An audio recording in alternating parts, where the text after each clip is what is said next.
ต้องยืนหลังเราก็ปิดปากใช่ครับปัดแล้วครับปัดเดิมก็ปัดเดิมปัดเดิมลิ้นโตkhông đi làmไม่รับ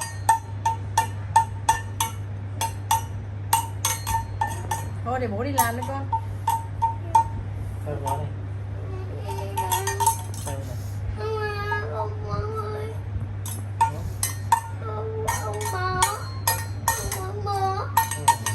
ไม่ได้หลังไอ้บอส